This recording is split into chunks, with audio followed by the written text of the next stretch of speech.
لله نحمده ونستعينه ونستهديه ونستغفره ونؤمن به ونتوكل عليه ونعوذ بالله من شرور أنفسنا ومن سيئات أعمالنا من يهده الله فلا مضل له ومن يضلل فلا هادي له أشهد أن لا إله إلا الله وحده لا شريك له وأن محمدا عبده ورسوله المبعوث رحمة للعالمين أرسل الله بشيرا ونذيرا بين يدي الساعة فأدى الأمانة وبلغ الرسالة ونصح الأمة وجاهد في الله حق جهاده اللهم صل وسلم وبارك على حبيبنا وشفيعنا وزخرنا وقدوتنا وأسوتنا محمد الرحمة المهدى والنعمة المسدى وعلى آله وصحبه ومن تبعه ونصره وله أما بعد.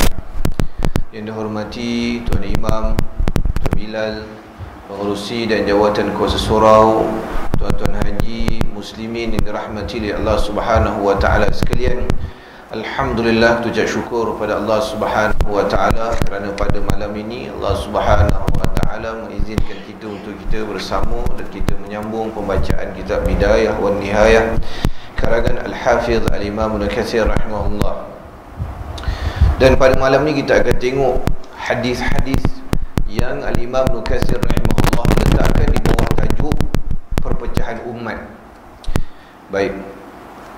Ibnu Majah meriwayatkan dari Abu Hurairah radhiyallahu anhu sabda Nabi sallallahu alaihi wasallam, "Tafarraqatil yahudu ala 71 firqah wa tafarraqat ummati ala 73 firqah." Kaum Yahudi berpecah menjadi 71 golongan, sedang umatku akan berpecah menjadi 73 golongan.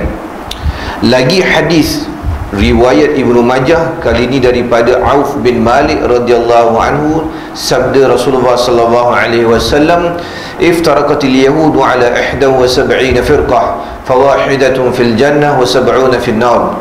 وافترقت النصارى على 72 فرقة ف71 في النار وواحدة في الجنة والذي نفس محمد بيده لتفترقن أمتي على 73 فرقة واحدة في الجنة و72 في النار قيل يا رسول الله من هم قال الجماعة." Baik, kaum Yahudi telah berpecah menjadi 71 golongan. Satu golongan di antaranya masuk syurga dan 70 lainnya masuk neraka. Kaum Nasrani telah berpecah menjadi 72 golongan. 71 di antaranya masuk neraka dan satu sahaja masuk syurga.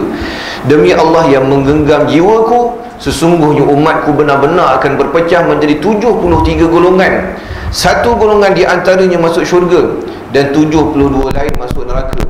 Seorang bertanya, "Ya Rasulullah, siapakah yang akan masuk syurga itu?" Nabi sallallahu alaihi wasallam menjawab, "Al-jamaah." Baik. Dalam hadis ni, dua-dua hadis ni riwayat daripada Ibnu Majah, satu daripada Abu Hurairah, satu daripada Auf bin Malik. Kedua-dua hadis ni menyebut tentang perpecahan umat yang berlaku kepada umat-umat terdahulu dan juga umat Nabi Muhammad sallallahu alaihi wasallam. Nabi sallallahu alaihi wasallam sebut bahawa orang Yahudi, umat Yahudi berpecah menjadi 71 golongan. Satu masuk syurga, 70 lainnya masuk neraka. Umat Nasrani pecah jadi 72. Satu sahaja masuk syurga, 71 lain masuk neraka. Sedangkan umat Nabi Muhammad sallallahu alaihi wasallam pecah jadi 73 golongan, lebih banyak daripada pecahan Yahudi dan Nasrani. 72 masuk neraka sedangkan satu sahaja masuk syurga. Baik. Daripada hadis ni, ulama-ulama ada yang berbeza pendapat. Pertamanya, Nabi sallallahu alaihi wasallam memaksudkan dalam hadis ni, dia bermaksud majazi. Dia ada hadis yang Nabi sallallahu alaihi wasallam sebut dia maksud hakiki, maksud sebenar. Apa yang Nabi sebut literal memang maksud macam itulah. Tapi ada hadis yang dia bermaksud majazi. Majaz ni dia kiasan. Maknanya apa kalau kita kata pasal kiasan? Dia bukanlah maksudnya tepat 73, 72, 71. Nabi SAW nak maksudkan bahawa umat Nabi SAW, umat Nabi Musa, orang Yahudi, Bani Israel pecah jadi 71. Banyak orang Nasrani pecah lagi banyak. umat Nabi Muhammad SAW pecah lebih banyak daripada Yahudi dan Nasrani. Baik, hadis ni tuan-tuan, bila Nabi SAW sebut satu saja yang masuk syurga, hadis ni dipegang oleh semua yang berpecah ni, semua umat pecah. Ahli Sunnah wal Jamaah gitu pun pegang hadis ni, Syiah pun pegang hadis ni, Mu'tazilah pun pegang hadis ni, Khawarij pun pegang hadis, semua pegang hadis ni. Kenapa? Kerana bila Nabi SAW kata satu tu masuk syurga, Syiah pun kata dia lah yang satu tu, Khawarij pun kata dia lah satu tu, Mu'tazilah pun kata dia lah satu tu. Sedangkan satu tu adalah mereka yang mengikuti apa yang dibawa oleh Nabi SAW. Baik, kita akan tengok umat Yahudi pecah jadi 71 golongan. Tuan-tuan kalau tengok, bila kita tengok krisis yang berlaku di Palestin sekarang ni kan, baru kita nampak orang Yahudi ni pecah banyak sebenarnya. Tuan-tuan akan nampak ada Yahudi-Yahudi yang tidak setuju dengan apa yang berlaku dekat Gaza, apa yang dilakukan oleh Zionis. Ni ortodoks, geng-geng ortodoks ni, Yahudi ortodoks yang tuan-tuan tengok rambut dia keriting tepi tu kan, yang dia gulung tepi, dia pakai topi. Tapi ortodoks ni pun dia ada pecah banyak juga.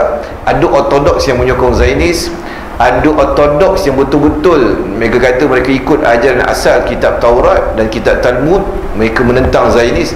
Dan ada juga ortodoks yang berpecah, yang macam tuan-tuan tengok apa yang berlaku dekat New York. Tuan-tuan tahu apa yang jadi kat New York? Ada satu kumpulan Zionis, bukan Zionis lah, dia Yahudi ortodoks, tapi dia ni sesat. Dia ni sesat. Yahudi ortodoks ni dia ada satu sinagog, dia ada satu macam tempat ibadat dia dekat bandar New York. Jadinya dia sinagog ni dia diasaskan ada oleh seorang rabai. Rabai ni dia punya ulama dia lah. Dan rabai ni telah meninggal, saya ingat lebih daripada 20 tahun. Jadi bila rabai ni meninggal, Yahudi ortodoks yang duduk dalam dia punya sinagog tu berpecah jadi dua pula. Separuh ikut ajaran asal yang rabai duduk tu aja, separuh lagi kata bahawa rabai tu adalah Nabi Isa, dia akan turun semula. Dia pecah lagi dua. Yang ikut ajaran asal yang rabai tu aja, dia macam ajaran Yahudi lain lah, kekal. Yang percaya bahawa rabai tu akan balik semula jadi Nabi Isa, dia duduk bahagian bawah tu. Jadinya dia punya sinagog tu pecah dua, satu geng-geng duduk atas, satu geng duduk bawah. Jadinya bila pentadbiran sinagog ni pecah dua, jadinya mereka tak boleh nak extend bangunan tu, tak boleh nak buat modification bangunan, tak boleh nak beli tanah sebelah dan sebagainya, sampailah jawatan-jawatan kuasa tu bersetuju. Jadi tapi jawatan kuasa ni dah pecah dua masalahnya. Jadinya apa yang jadi, yang geng duduk atas ni okey lah, yang geng duduk bawah tanah ni, yang geng duduk bawah tanah ni, mereka gali rupanya dia senyap-senyap, dia gali bawah sinagog tu, gali sampai ke jalan raya dekat bandar New York ni. Tuan boleh google tengok apa yang jadi ni. Jadinya kita kata macam-macam pecahan, yang sesat pun ada juga rupanya di antara mereka. Maka tak peliklah Nabi SAW sebut bahawa orang Yahudi ni berpecah jadi banyak, pecah jadi 71. Baik. Dan satu saja masuk syurga, iaitulah satu tu yang betul-betul mengikuti apa yang agama kitab asal mereka sebut, itulah kitab Taurat dan juga suhuf yang Allah Subhanahu wa taala turunkan kepada Nabi Musa alaihissalam. Nabi Musa dia dapat Taurat dan juga dia dapat suhuf ni helaian-helaian. Allah Subhanahu wa taala dalam satu hadis sebut, Allah Subhanahu wa taala, Nabi kata turunkan 100 suhuf, 100 helaian-helaian. Dia ada yang turun Allah Ta'ala turun 4 kitab. Mana kitab ni bentuk macam ni lah dia kitab. Ada yang Allah Ta'ala turun suhuf. Suhuf ni kita panggil sebagai helaian-helaian. Lepas tu mushaf. Mushaf ni jamak kepada helaian-helaian. Tapi kalau dia sehelai kita panggil dia suhuf, helaian. Jadi ada Nabi-Nabi yang dapat 10 suhuf. Nabi Adam AS antara yang dapat suhuf, Nabi Syis AS antara yang dapat suhuf, Nabi Nuh AS antara yang dapat suhuf, dan juga antara yang dapat suhuf Nabi Musa AS. Betul 10 Commandments tu kan, tu 10 Commandments tu suhuf asal lah tu. Maknanya 10 helaian asal yang Allah Subhanahu wa taala berikan kepada Nabi Musa AS dan juga kitab Taurat. Yang ni siapa yang mengikuti ajaran asal Nabi Musa AS ini, mereka akan masuk syurga. Yang betul-betul ikut ajaran asal pure Nabi Musa AS. Baik. Kemudian begitu juga dengan umat Nabi Isa AS, Nasrani. Dia bila kita kata term Nasrani ni, dia memang jadi khilaf lah tuan. Kan sekarang itu jadi isu kan tuan. Dia tak salah 100%, tapi dia juga tak tepat juga. Kenapa? Kerana satu perkataan tu kita kena tengok uruf dia juga, keadaan waktu dia sebut. Memang dalam kitab seperti mana hadis yang kita baca ni, ada di antara Nasrani yang masuk syurga kan. Nasrani ni dinisbahkan kepada mereka yang mengikut Nabi Isa AS. Ni Nasrani lah kalau kita ikut betul-betul. Tetapi kalau kita sebut dengan istilah Kristian ataupun kita sebut dengan Nasrani pada hari ni, dia sudah maksud yang berbeza. Kerana uruf hari ni Nasrani ataupun Kristian ni adalah orang yang berpegang kepada ajaran Trinity kan, 3 Tuhan lah, Tuhan Roh Kudus, Tuhan Bapa, Tuhan Anak. Jadinya benda tu saya sebut dia tak berapa tepat. Tak berapa nak tepat kalau kita guna term gitu. Lebih baik kita guna perkataan bahawa mereka itu adalah orang yang beriman kepada Allah, seperti mana dalam Al-Quran sebut innahum fityatun amanu bi rabbihim wa zidnahum huda. Sesungguhnya mereka itu pemuda yang beriman kepada Tuhan mereka dan kami tambahkan kepada mereka petunjuk. Sebab apa? Sebab bila Allah Ta'ala nyatakan tentang Nabi Ibrahim AS dalam surah Al-Baqarah, hujung-hujung juzuk 1 tu, saya ingat 2 helai terakhir daripada juzuk 1 tu, Allah Subhanahu wa Ta'ala sebut makana Ibrahimu Yahudiyya wala Nasraniyya walakin kana hanifan muslimah. Terang je Allah Subhanahu wa Ta'ala sebut, dia kata, dan tidaklah Ibrahim itu Yahudi dan tidak juga Ibrahim itu Nasrani, walakin kana hanifan muslimah, tetapi Ibrahim tu adalah orang yang berserah diri kepada Allah Subhanahu wa Ta'ala. Terang, maknanya kita kata mereka ni adalah orang yang beriman kepada Allah Subhanahu wa Ta'ala. Bila kita kata Nasrani ni ada yang selamat, maka yang selamat ni adalah yang mengikuti ajaran Nabi Isa AS yang asal. Mereka ataupun yang dipanggil sebagai Hawariyun, qala al-Hawariyun. Hawariyun ni adalah pembantu Nabi Isa AS.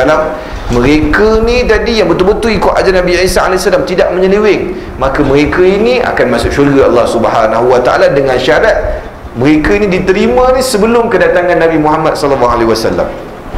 Lepas kedatangan Nabi Muhammad SAW, pegangan-pegangan yang mereka pegang sebelum ni, sama ada Yahudi ataupun Nasrani ni, pegangan mereka itu tidak valid lagi, kerana telah Allah Ta'ala telah utuskan Nabi selepas daripada tu yang memansuhkan syariat sebelumnya.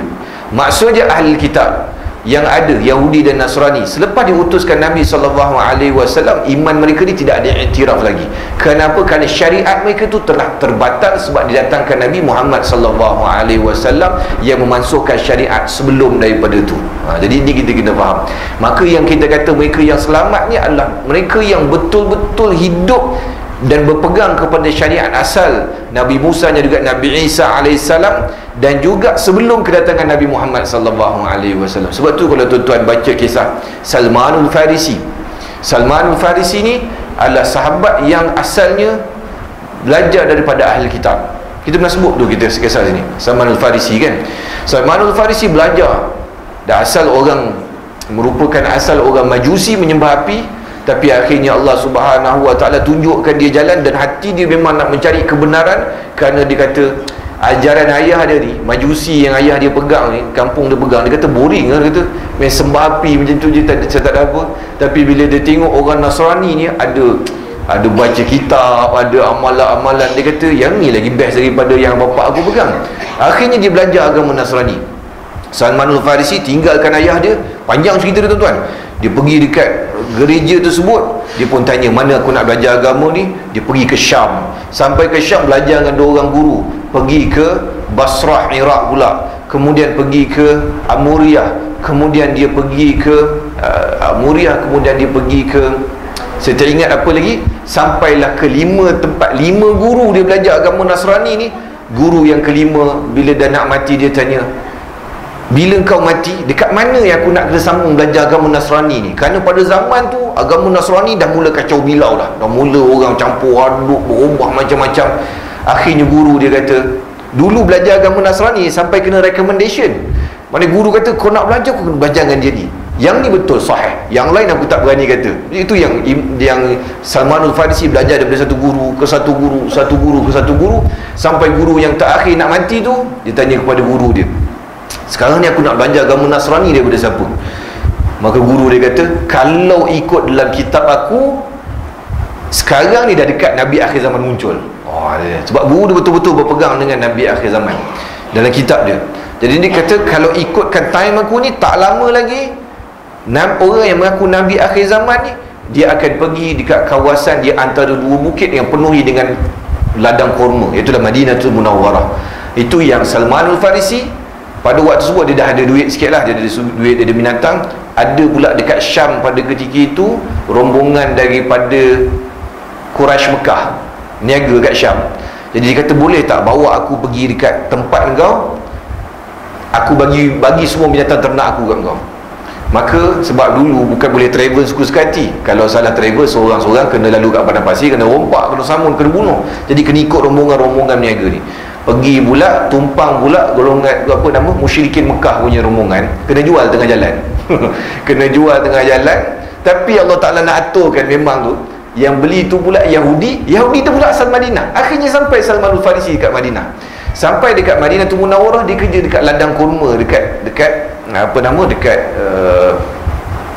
Madinah tu Munawwarah. Sampailah satu ketika kecoh dekat Madinah. Waktu tu Salman Al-Farisi duduk atas pokok kurma, tengah turunkan buah kurma. Dia tengah tokek dia Yahudi ni berbual pasal orang Madinah kecoh, Nabi akhir zaman ni dah sampai. Salman Al-Farisi ni memang tunggu dah lama dah. Akhirnya bila dia dengar tu, dia terjun daripada pokok. Dia tanya pada bos dia, betul ke orang yang mengaku Nabi akhir zaman ni dah muncul? Bos dia kata, engkau sibuk orang berbual apa, pergi sambung kerja kau. Salman Al-Farisi bersambung kerja dia balik. Ada masa betul yang dia jumpa Nabi SAW. Kalau tuan-tuan baca kitab Syama'il Muhammadiyah, dekat sana ada hadis, yang hadis ni disambit dalam bab Khatamun Nubuwah. Kenapa? Kerana guru Salman Al-Farisi yang ahli kitab tu, dia bagi tahu, kalau kau nak confirmkan dia ni Nabi akhir zaman, satu, dia dekat belakang dia ada cop tanda kenabian Khatamun Nubuwah. Kau check kat belakang dia. Guru dah ada kitab ni, tapi dia tahu benda-benda ni. Kemudian dia ni tidak terima sedekah, tapi dia terima hadiah. Kau check 3 tanda ni. Tu yang Salman Al-Farisi hari pertama dia jumpa Nabi SAW, dia bawa kurma daripada ladang. Dia kata, ya Rasulullah, ini sedekah. Nabi tak ambil. Nabi ambil, Nabi kata, Nabi pulang balik. Dia kata, aku tak ambil sedekah. Oh, dia kata, tanda satu sama macam guru aku aja. Yang kedua, besok dia datang sekali lagi, dia bawa kurma juga. Dia kata, ya Rasulullah, ini hadiah. Baru Rasulullah ambil. Rasulullah makan sekali dengan sahabat. Dia kata, sama dengan tanda kedua guru aku cakap ni. Dan hari yang tu juga, dia pusing-pusing belakang Nabi, macam nak cari tanda kenabian ni. Akhirnya Rasulullah tunjukkan kepada dia. Maka sebab itu Salman Al-Farisi masuk Islam.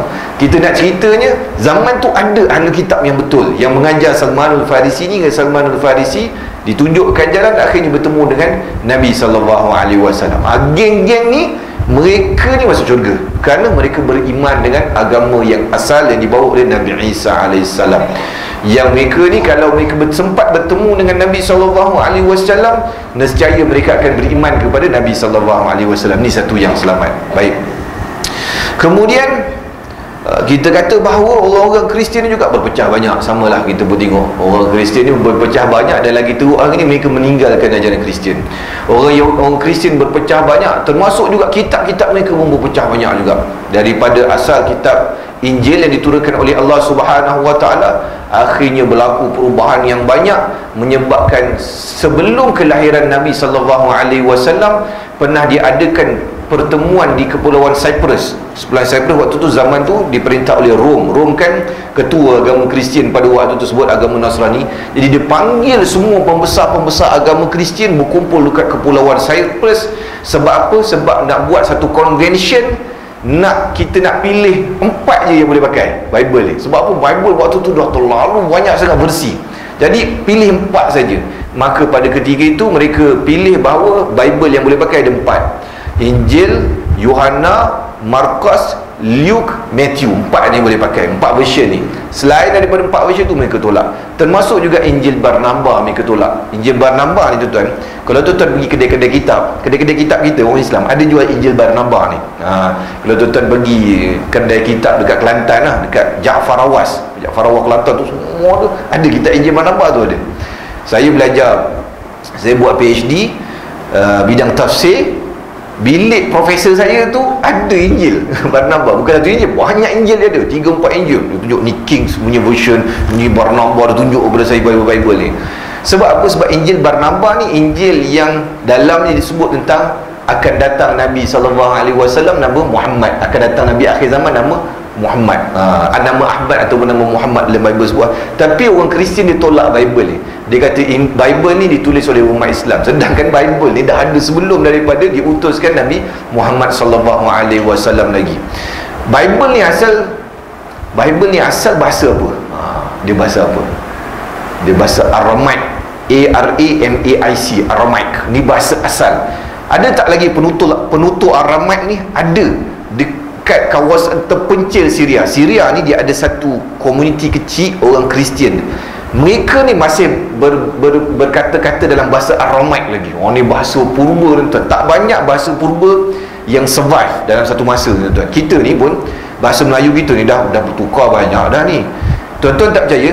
Tuan-tuan pernah pergi Terengganu tak? Pergi Terengganu, tuan-tuan pergi muzium Terengganu, tuan-tuan pergi tengok batu bersurat tu. Cuba tuan-tuan baca batu bersurat tu. Tuan-tuan boleh baca tapi tuan-tuan tak faham. Sebab waktu tu batu bersurat bahasa Melayu diguna bahasa Melayu kuno. Allah Dewata Raya, dia sebenarnya Allah Subhanahu Taala, tapi dia ada pengaruh Sanskrit dekat situ. Perkataan-perkataan saya dah ambil gambar, saya tengok dia tu, memang betul lah.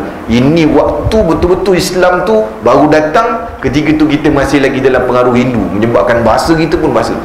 Lepas daripada tu baru bahasa Melayu klasik. Yang tuan-tuan baca kitab-kitab lama ni bahasa Melayu klasik kan. Lepas daripada tu bahasa Melayu moden hari ni. Bahasa ni tak banyak yang survive.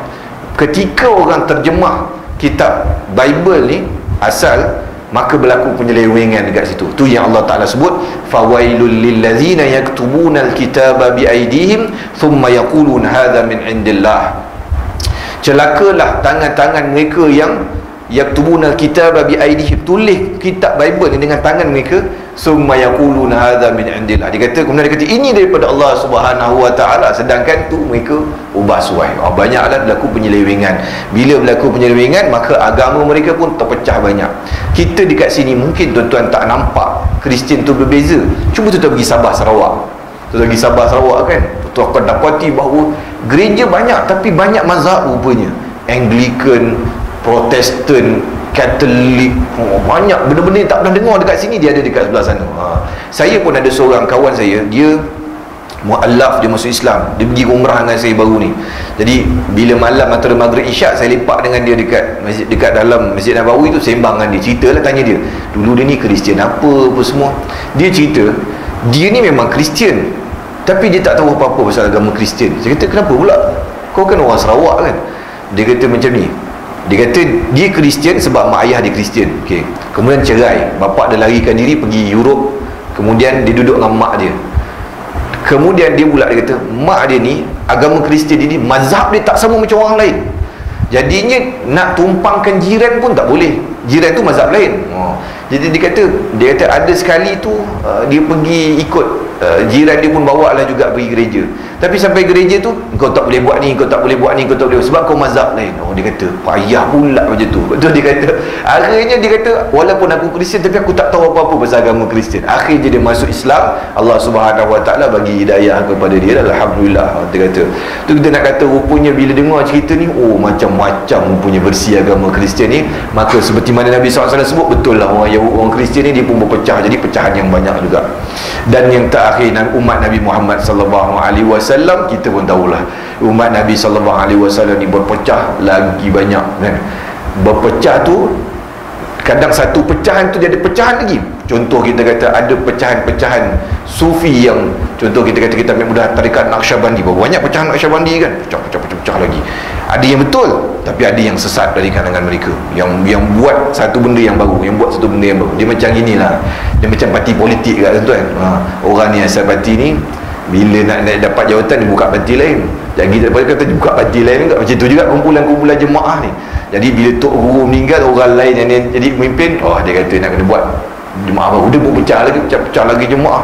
Saya pun ada kawan-kawan yang aktif dalam tarikat-tarikat ni pun disebutlah, dia tu ada pening kepala juga, ada pecahan-pecahan yang memandai-mandai sendiri. Yang memandai-mandai sendiri kita kata bahaya kerana mereka tidak mengikut jalan yang asal. Jadi ulama-ulama khilaf siapa yang 73 ni, seperti mana saya sebut tadi, mereka tidak kan mereka katalah memang tepat 73 boleh jadi Nabi SAW nak sebut banyak. Daripada zaman Nabi SAW wafat saja sudah mula pecahan-pecahan yang pelik-pelik berlaku dalam kalangan sahabat. Tapi 300 tahun pertama yang kita sebut tu masih terkawal lagi.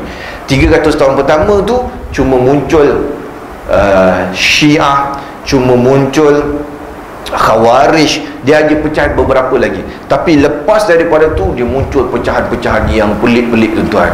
Dan bila Nabi SAW sebut 72 masuk neraka, satu saja yang selamat, maksudnya 72 ni adalah 72 jalan yang sesat, tuan-tuan.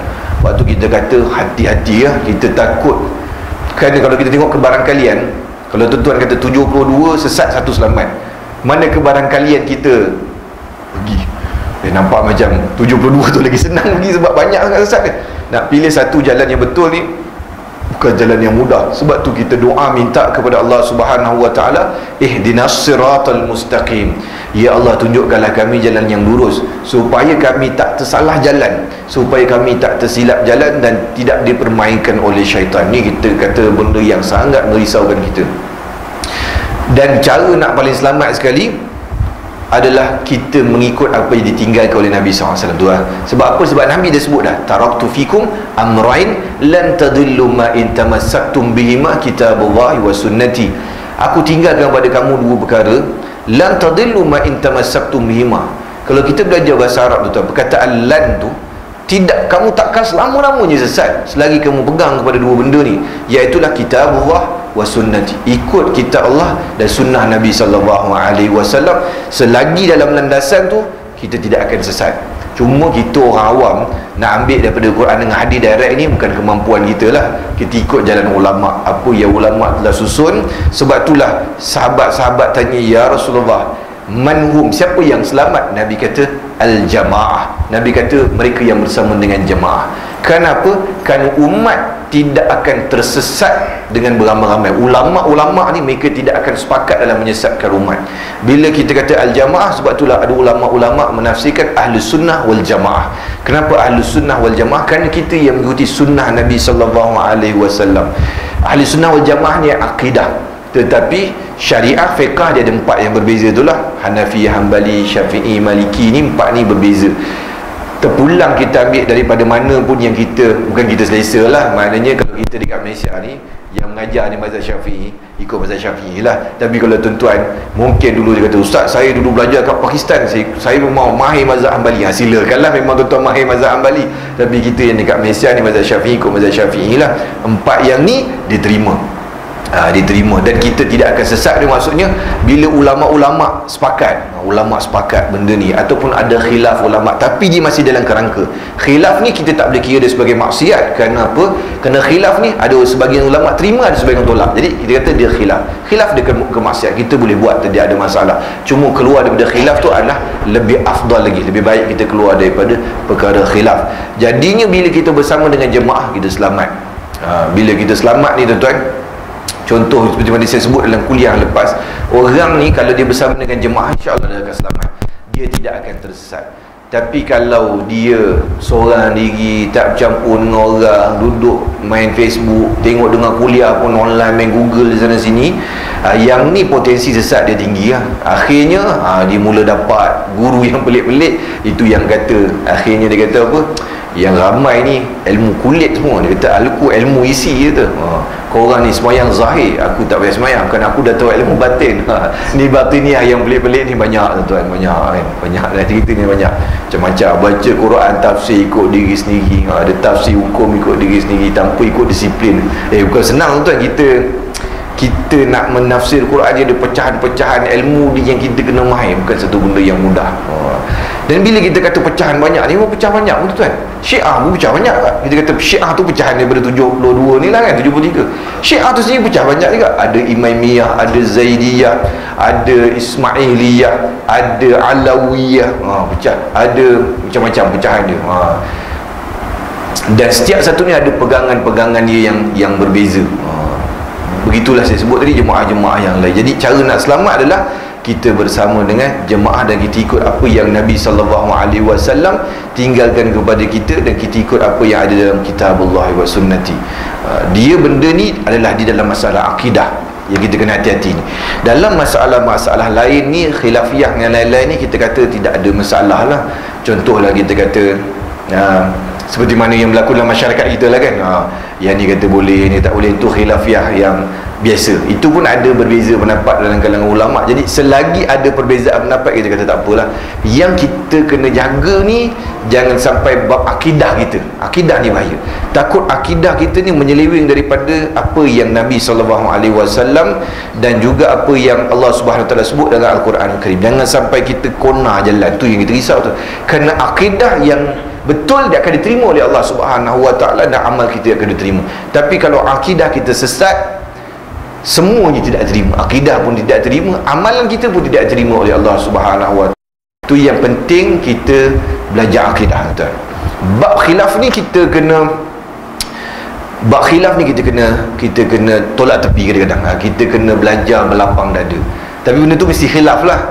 Jangan benda tu adalah benda yang sesat. Contoh sesat tu dalam contoh kita kata seperti mana kalau tuan-tuan tengok di Amerika zaman Muhammad Ali mula-mula masuk Islam, kan zaman tu dia ada Nation of Islam. Tuan-tuan tengoklah Nation of Islam.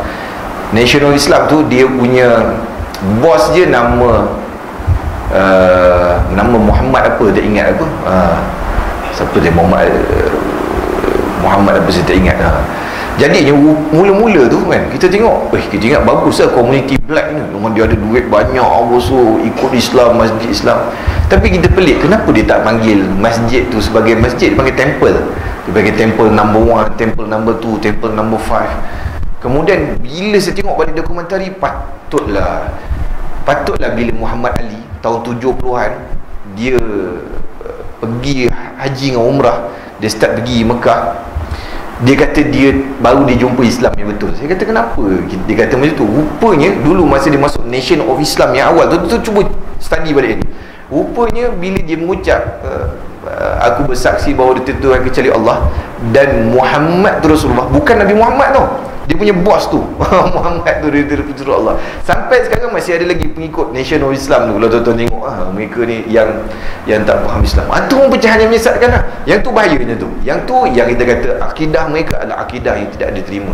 Kerana Muhammad Rasulullah adalah Nabi Muhammad itu Rasulullah, bukannya Muhammad yang lain. Itu kita kena faham maksud yang spesifik. Baik, jadi kita minta pada Allah Subhanahu Wa Taala supaya memelihara kita dan ahli keluarga kita daripada kesesatan-kesesatan ni. Yang paling baik sekali untuk kita orang awam adalah bila kita dapat suatu perkara ni, kita double check dulu dengan ulama. Kita check dulu, kita tak pandai, jadi kita check dengan ulama, betul ke ada benda begini, ada ke akidah begini, benda ni diterima ataupun tidak. Di sana ada akidah yang sesat dan kafir, dan di sana juga ada akidah yang ulama-ulama kategorikan sebagai sesat tapi tak kafir. Ada juga sesat dan kafir, sesat tapi tak kafir. Antara sesat dan kafir adalah sebahagian besar daripada Syiah. Sebahagian besar ni boleh sesat dan kafir. Contoh kita kata Syiah Imamiyah, yang mereka mengatakan siapa yang tak beriman dengan salah seorang daripada imam 12 mereka jadi kafir. Ini kita kata rosak akidah ni, kafir. Mereka mengatakan bahawa Quran yang ada pada hari ini sebahagian saja, sebahagian disembunyikan oleh Sayyidina Abu Bakar. Dia kata tak sempurna, akhir zaman dia akan sempurna balik. Yang ni kita kata boleh jadi kafir lah. Kenapa? Kerana dia menafikan ayat Quran yang Allah Subhanahu Wa Taala pelihara Quran tersebut. Tetapi ada di antara ni yang tidak kafir tapi sesat. Contohnya Syiah Zaidiyah, seperti mana ada di sebahagian Pakistan, ada di sebahagian India, sebahagian Bangladesh. Yang ni mereka akidah adalah akidah Mu'tazilah, fiqh mereka adalah mazhab hampir kepada mazhab Hambali. Mu'tazilah adalah sesat tapi tak kafir. Kita kena faham. Ulama-ulama kategorikan Mu'tazilah dia sesat tapi dia tak kafir. Mereka Hambali, hampir kepada Hambali. Mazhab mereka hampir kepada Hambali. Jadinya bila kita kata begini, maka kita yang ahli sunnah wal jamaah ni, apa pegangan kita? Yang sesat pun kita jangan ikut lah kan. Yang sesat pun kita jangan ikut, kita ikut akidah yang betul, ahli sunnah wal jamaah yang ada dekat tempat kita ni lah. Cuma bila kita kata ahli sunnah wal jamaah ni, dia luas. Dia bukan yang mazhab Syafi'i je, mazhab Hambali, mazhab Hanafi, mazhab Maliki, semua akidah ahli sunnah wal jamaah. Mereka masih berpegang kepada perkara yang sama, cuma kita ada khilaf dari perkara-perkara syarak dan juga perkara akidah. Akidah pun ada beza sikit, tapi akidah yang tidak sampai menyeleweng. Contoh kita kata, apa khilaf dalam perkara akidah? Isra' Mi'raj, khilaf perkara akidah. Ada di antara ulama' yang kata Nabi berjalan dengan roh dan jasad, ni majoriti ulama' pegang, dan ada yang kata dia berjalan dengan roh saja. Ni pun ada akidah kata bini. Tapi dua-duanya diterima. Tu furu' daripada akidah. Bila kita kata ulama' masih berpegang kepada dulu ni, kita kata tidak ada masalah pada perkara tersebut. Yang penting kita kena hati-hati. Baik. Rasulullah SAW bersabda dalam satu hadis riwayat Huzaifah radhiyallahu an, di mana dia bertanya, kalaulah mereka tidak memiliki memimpin ataupun jamaah, maka Nabi SAW jawab, lalu tinggalkanlah semua golongan itu, sekalipun kamu harus menggigit pangkal pokok sehingga maut datang menjemputmu sedang kamu tetap dalam keadaan itu. Hadis ini kita telah baca dalam kuliah yang lepas. Juga hadis yang menyebut bahawa Islam akan berada dalam keadaan asing dan akan kembali dalam keadaan asing seperti mana asal. Bila orang tu ikut apa yang dibawa oleh Nabi SAW yang betul-betul, dia memang akan nampak pelik sikit lah. Kalau kita beramal dengan sunnah, orang akan nampak kita pelik lah. Tapi itulah sunnah kan. Sunnah ni memang benda yang orang akan tinggalkan. Akhir zaman lagilah ramai orang tinggalkan sunnah. Jadi menyebabkan bila kita amal sunnah dekat akhir zaman, tu yang Nabi SAW sebut dengan orang ni akan mendapat ganjaran yang besar, kerana dia masih berpegang dengan apa yang Nabi SAW ajak, walaupun dalam keadaan umat telah meninggalkan sunnah. Contoh kita kata kita berpakaian dengan pakaian sunnah, orang kata pelik dengan pakaian gini kan. Kalau kita, tapi sekarang ni okey sikit lah. Dulu dia lagi pelik lah. Sekarang ni kalau pakai serban ni okey lagi lah, orang dah okey. Kalau dulu saya ingat dalam 20 tahun lepas, 10 tahun lepas, kita kata pelik kalau orang pakai serban, orang pakai jubah. Sekarang orang pakai jubah ni sepak, orang pakai serban ni biasa. Kurta ni pun dalam 15 tahun kebelakangan ni orang ramai pakai kan. Dulu tak ada kurta. Kenapa kita kata kurta ni boleh jadi mungkin dia sunnah juga? Sebab kalau kita tengok hadis Nabi SAW, ada waktu Nabi pakai jubah yang agak singkat, kemudian Nabi pakai seluar dekat dalam dia kan, kemudian dia pakai round neck. Jubah Nabi SAW ni round neck. Jadi boleh kita kata kemungkinan dia daripada sunnah juga asal dia, cuma dia berbeza bila ikut tempat, dia campur dengan culture sikit kan. Kalau tuan-tuan tengok ramai umat Islam yang pakai kurta ni, Bangladesh, Pakistan, India, Afghanistan, geng-geng semua pakai kurta kan. Ni kita kata boleh jadi ni dulu, ni adalah asal daripada sunnah. Tapi bila kita cuba mengamalkan ke akhir zaman, orang akan nampak pelik. Kita pakai kayu sugi, sedangkan kayu sugi ni adalah sunnah Nabi SAW. Bila kita pakai, orang kata siapa gigit kayu gini kan. Kita sekarang kalau ada bulu gigi. Bila kita pakai senting, kita sunnah Nabi SAW adalah dia menaikkan dia panggil apa istilah dia, saya tak ingat apa istilah dia. Kita menaikkan kaki sampai separuh daripada betis, bawah atas, ataupun paling atas daripada buku lali sekurang-kurangnya. Naik lagi tinggi lagi, cuma dia akan tinggi sangat lah, janganlah sampai dekat bawah lutut. Itu kan, itu dah macam apa pula, dia bawah lah, dia antara pertengahan betis, di antara pertengahan betis ataupun bawah sikit daripada betis. Itu sunnah Nabi SAW. Tapi kalau kita pakai hari ni, orang kata apa ni, banjir ke? Dia kata ni pakai ni sebab banjir ke kat rumah. Tapi hati-hati tuan-tuan, jangan kita cakap macam tu. Kalau kita walaupun niat bergurau cakap macam tu, takut kita telah menghina sunnah Nabi SAW. Orang kita nak pakai silakan, kalau tak nak pakai pun silakan. Kerana dia ada keringanan. Ulama sebut, sebahagian ni kata Nabi SAW larang pada zaman tu, kerana normal zaman tu orang sombong kan. Orang sombong dia akan melabuhkan pakaian, sebab dulu pakaian satu benda yang mahal. Tapi sekarang ni dia tak jadi sombong dah dengan pakai gitu. Dia normal orang pakai macam tu. Jadinya nak melabuhkan boleh, cuma makruh. Sekurang-kurangnya dia makruh. Kenapa? Kerana dia akan menyebabkan pakaian tersebut terkena pada lantai dan menyapu kotoran begitu. Jadi itu kita kata kebanyakan daripada sunnah ni, kalau kita amal dia akan ada kejayaan, cuma orang akan nampak kita pelik pada akhir zaman. Tuan-tuan, puan-puan, muslim-muslimat yang dirahmati Allah Subhanahu wa taala sekalian, jadinya daripada dua hadis yang kita baca pada malam ini, kita dapat satu pelajaran, iaitu kita ini salah satu cabaran yang kita akan hadapi sebagai umat Nabi Muhammad SAW adalah dalam menjaga akidah kita, supaya kita duduk dalam akidah yang benar, kita duduk dalam pegangan agama yang benar, dan menyelamatkan diri dan ahli keluarga kita daripada kesesatan. Jadi macam mana untuk kita selamat daripada kesesatan? Tidak ada cara lain melainkan dengan kita faham agama. Kerana orang yang faham agama, yang betul-betul memahami agama ni dengan cara yang sebenar-benarnya, mengikut manhaj yang sebenar, ahli akidah ahli sunnah wal jamaah, orang yang akan selamat. Tetapi yang kita tengok ramai yang tersesat ni kerana mereka tidak mempunyai asas agama yang betul. Asas ni penting, tuan. Asas ni memanglah kita kata kena belajar asas sifat 20, kita kena belajar asas sama ada tuan-tuan sifat 20 ke, atau tuan-tuan belajar akidah tauhid 3 serangkai ke, dua-dua pun boleh sebenarnya. Dia ikut mana yang tuan-tuan mudah. Kadang-kadang sifat 20 ni ada yang orang mudah, ada yang mungkin saudara kita daripada yang mu'allaf, yang baru masuk Islam, nampak macam sifat 20 macam complicated bagi dia. Sebab tu ramai yang mereka lebih cenderung kepada tauhid 3 serangkai, terpulang. Tapi dia masih lagi dalam kerangka ahli sunnah wal jamaah. Kemudian kena tengok betul-betul berakidah ni, faham betul-betul asas kefahaman yang betul.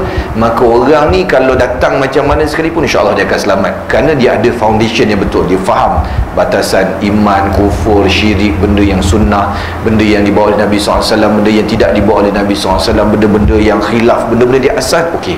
Tapi kalau dia tidak ada akidah yang kukuh, basic dia tak kuat, takut dia datang benda pelik-pelik, dia akan ikut benda pelik-pelik tu dia, kerana dia tidak tahu mana menentukan jalan yang betul ataupun jalan yang salah.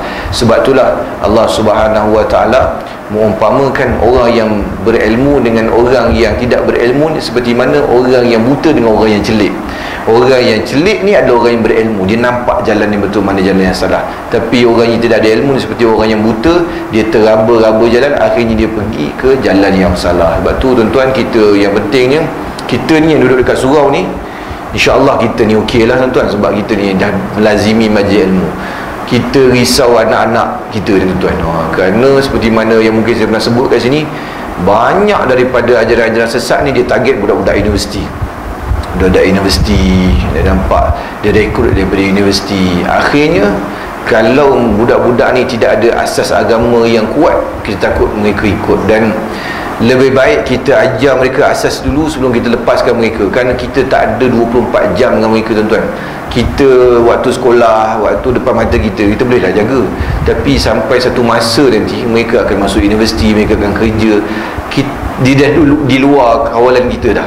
Waktu tu kalau dia dah start pegang satu benda yang salah, bukan senang lah tuan-tuan.